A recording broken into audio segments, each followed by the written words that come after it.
Diddy was in charge of the East Coast rap scene with his Bad Boy Records for years, but then he experienced one of the biggest falls in rap history.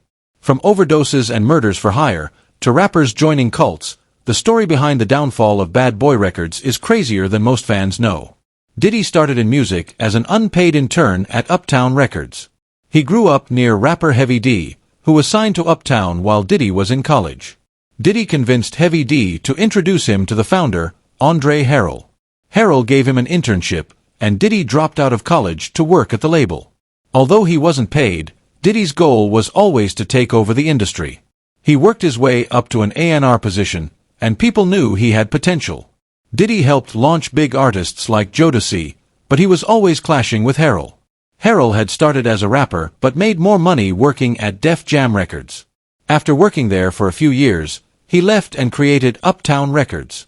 Uptown became one of the hottest labels, and Diddy played a big part in that, but their relationship soured because Diddy wanted to do things his way.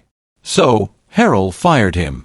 At that time, Diddy had just signed Biggie Smalls and was helping him with his first project. Some Uptown executives didn't like Biggie's music because they thought it was too violent, and they didn't want to release it. Harrell understood Diddy's vision but didn't want to fight to keep Biggie on the label. So, Diddy was fired, and that's when he decided to start Bad Boy Records. Without enough money to launch his own label, Diddy made a deal with Arista Records to help fund it, but there are rumors that there's more to the story. After Diddy got arrested by the feds, a person named Castle Black tweeted about it. Castle Black started spreading some wild rumors, claiming that Diddy had a crazy plan to fund his label. According to Castle Black, Diddy threw a huge party for rich people, secretly drugged the food and drinks, and the party turned into an orgy. Diddy allegedly filmed the whole thing and used the footage to blackmail people for money to start Bad Boy Records. There's no proof of this story, but considering Diddy's history with shady behavior, it's not entirely unbelievable. After Diddy got the money, he needed big hits to keep the label going. Luckily, he had Craig Mack, whose single Flava in Ya Ear was a huge hit. It went platinum and was nominated for a Grammy. But the real game changer came when Diddy found Biggie Smalls. In '91, Biggie got out of jail and released his first demo tape. The Source magazine featured Biggie in their unsigned hype section, and that's when Diddy took notice. Diddy met Biggie in '92 while still working at Uptown Records, and he connected Biggie with artists like Mary J. Blige.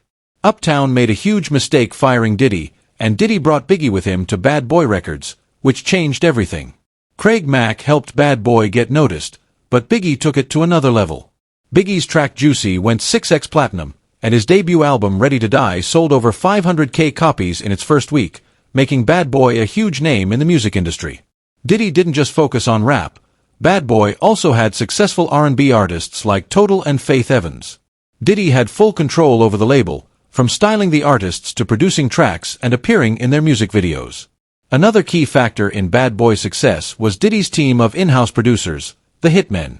Bad Boy was dominating the headlines and magazine covers, and the label's rise was only made bigger by the beef between the East Coast versus West Coast rivalry went beyond Biggie and Pac. It was really about Diddy and Suge Knight.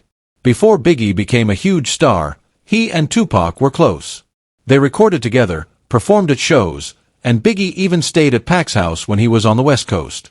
But in November 1994, Pac was shot 5 times and robbed at Quad Studios in Manhattan, and he suspected that Diddy and Biggie were involved in the setup. Pac had been offered money to record a feature for an artist named Little Sean. When Pac arrived at the studio, he heard Biggie's crew, Junior Mafia, on one of the higher floors. As he walked into the lobby, Pac was attacked and shot. He believed it was a setup.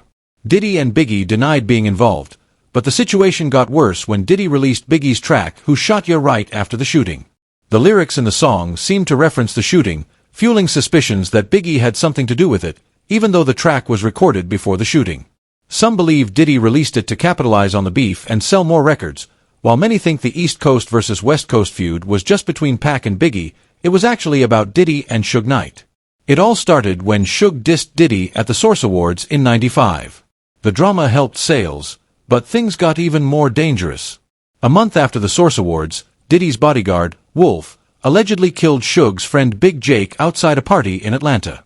The feud grew when Pac got out of prison and started dissing Diddy, Biggie, and Bad Boy Records. Diddy made money from the situation, But things turned deadly when Pac was killed in 1996 and Biggie was shot just a few months later. There are rumors that Diddy put a $1 million hit on Pac after Pac dissed him in the track hit "'Em Up". Keefe D., a member of the Compton Crips, claimed that Diddy was involved in Pac's murder. The situation seemed deeper than just a rap rivalry, with even regular employees at Bad Boy getting death threats.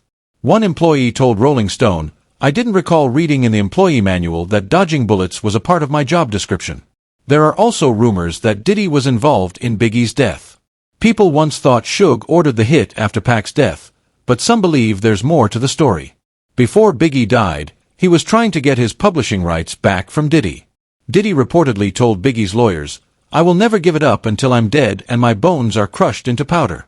Close sources say Biggie wanted to leave Bad Boy, which some believe led to Diddy allegedly having him killed. Biggie's death hurt Bad Boy Records. But it also boosted sales for the label. After Biggie's death, Rolling Stone wanted to feature him on the cover, but Diddy insisted on being on the cover instead, as his album was coming out soon. He knew it would help his sales. After Biggie died, Diddy's album went on to sell over 5 million copies, and Diddy claimed that at least 2 million of those sales were due to Biggie's death. Bad Boy made even more money from Biggie's death with the tribute track "I'll Be Missing You", featuring Diddy, Biggie's wife Faith Evans, and 112. The song stayed at the top of the charts for 11 weeks. With Biggie gone, Maze became the biggest rapper on the label. Maze signed a $250,000 deal with Bad Boy in '96, initially rapping under the name Murda Maze as part of the group Children of the Corn with Harlem legends like Cameron and Big L. He was introduced to Diddy through his sister, who knew Biggie's road manager, Cutta Love. After Maze freestyled for Diddy, Diddy immediately offered him a deal, but insisted he drop Murda from his name to make it more marketable. By the time Maze released his first album, Harlem World, in '97, he was one of the hottest new rappers. The album went 4x platinum, and Diddy was all over Maze's music and videos.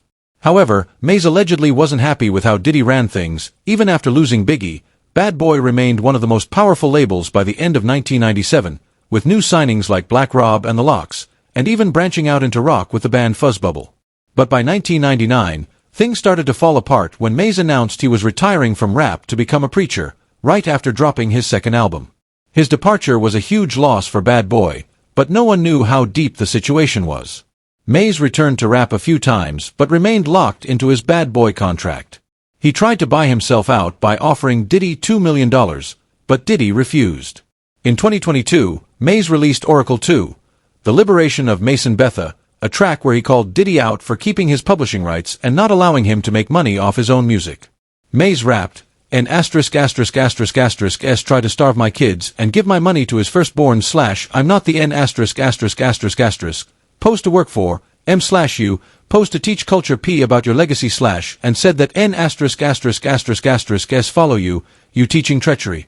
The song was released before rumors of Diddy hiring male and female hookers for his freak-offs came out, but Maze seemed to be aware of Diddy's shady behavior, mentioning, "Then they try to dangle money."